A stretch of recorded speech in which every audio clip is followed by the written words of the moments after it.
আপনি কি জানেন কন্যা সন্তান কাদের বাড়িতে জন্ম নেয়? কোন বাড়িতে চয়ন করেন ভগবান কন্যা সন্তানের জন্য? আসলে বহু মানুষই জানে না কন্যা সন্তান বহু জন্মের পুণ্যর পরে আমাদের বাড়িতে জন্ম নেয়।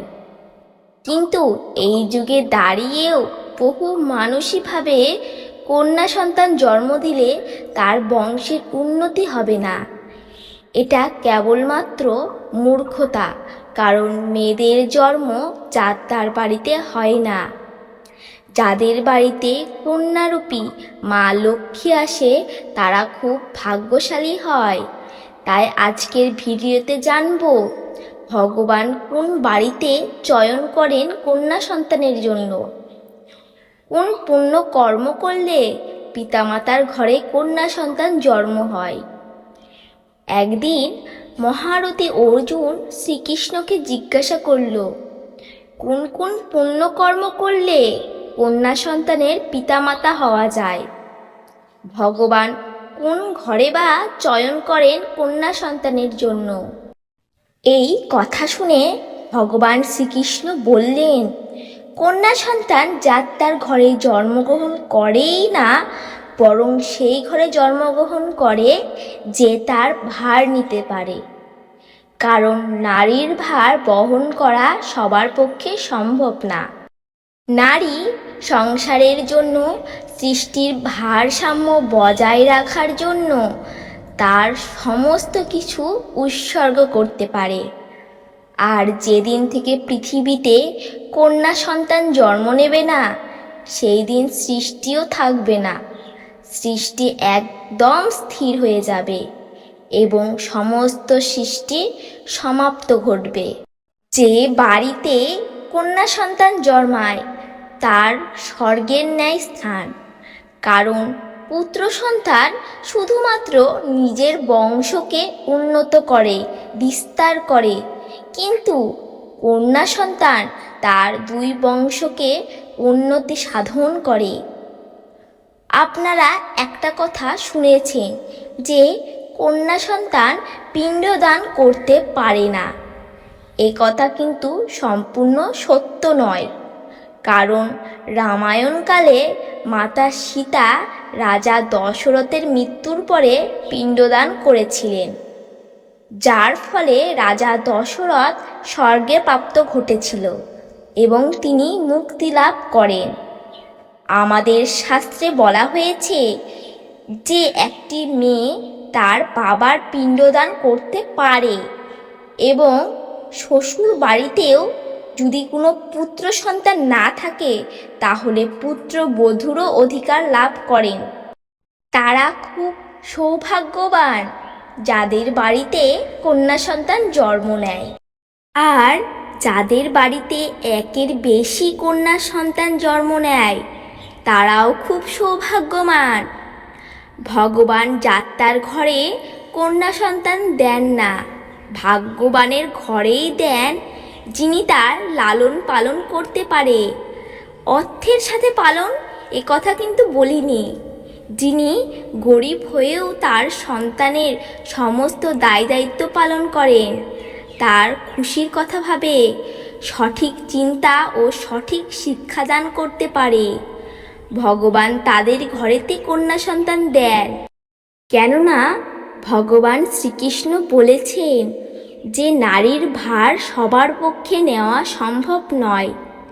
তাহলে আমাদের আগে জানা উচিত নারীর সৃষ্টির রহস্য সম্পর্কে। এটা জানা হলে আমরা এর প্রশ্নের উত্তর পেয়ে যাব। এই সমগ্র সৃষ্টি করতে ভগবানের সময় লেগেছিল মাত্র একদিন, কিন্তু নারীকে সৃষ্টি করতে গিয়ে ব্রহ্মাজির 7 দিন সময় লেগেছিল। 7 দিন বলা ভুল, আরও বেশি। নারীকে সৃষ্টি করার সময় কেন ব্রহ্মাজি ঘাবড়ে যান? এমন কি হয় যে নারী সৃষ্টির সময় 7 দিন লাগার পরেও নারী রচনা সম্পূর্ণ হয়নি? তখন দেবদূতেরা অধৈর্য হয়ে জিজ্ঞাসা করেছিল যে, হে প্রভু, আপনি সম্পূর্ণ সৃষ্টিকে একদিনে রচনা করেছেন, তাহলে এই নারী সৃষ্টিতে এত দেরি কেন? তখন ব্রহ্মাজি বলল, এটা আমার গুরুত্বপূর্ণ ও চমৎকারী রচনা, এর জন্যই আমার এত বিলম্ব হচ্ছে। এই রচনা আমার এতই অদ্ভুত যে খারাপ থেকে খারাপ পরিস্থিতিতেও নারী সবাইকে খুশি রাখতে পারে। সে পরিবারকে খারাপ সময়ে শক্তি প্রদান করে। সে একসাথে অনেক ধরনের কাজ একাই করতে পারে। ক্লান্ত হয়ে যাওয়ার পরেও সংসারের সমস্ত দায় দায়িত্ব, সন্তানের দেখাশোনা, স্বামীর খেয়াল, মাতা পিতার সেবা সব কিছু পালন করে। আর আমাদের মা তার উদাহরণ। অসুস্থ হয়ে গেলেও কখনো নিজের কথা ভাবে না। এইরূপই মা যখন তার সন্তানের বিপদ দেখে, সে তখন চণ্ডীরূপ, দুর্গারূপ ধারণ করে। তখন সে কাউকে ভয় পায় না। এ কথা শুনে দেবতারা অবাক হয়ে ব্রহ্মাজিকে জিজ্ঞাসা করল, হে প্রভু, এত কাজ কি নারী দুই হাতে করতে পারবে? তখন ব্রহ্মাজি বলল, হে বৎস, এটা ভুলো না যে নারী আমার সব থেকে গুরুত্বপূর্ণ রচনা। তার কাছে কোনো কাজই অসম্ভব নয়। তখন দেবতারা বলল, নারীর চোখে জল পড়ছে কেন?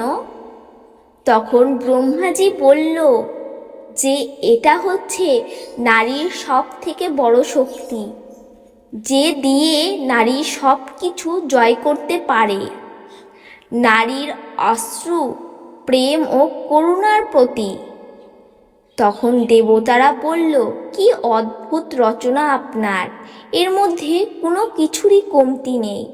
তখন ব্রহ্মাজি হেসে বলল, না বৎস, এর মধ্যে একটা কমতি রয়েছে। সেটা হলো, নারী কখনোই নিজের গুরুত্ব বুঝবে না।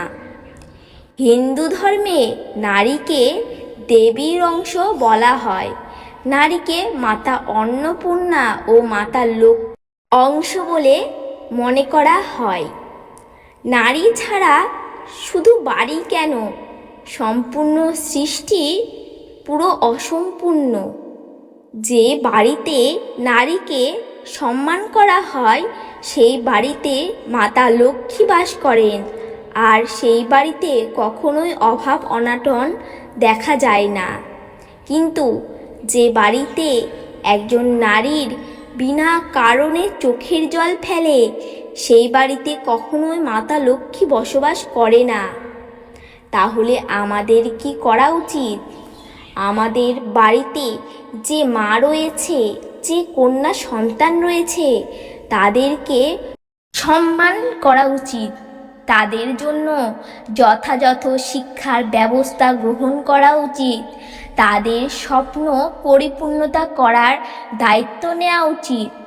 যখন এই সমাজের সমস্ত নারী এগোবে, তখন কিন্তু আমাদের সমাজ এগোবে। আজ এই পর্যন্তই থাক। আবার পরে নতুন কোনো অধ্যায় নিয়ে দেখা হবে। রাধে রাধে।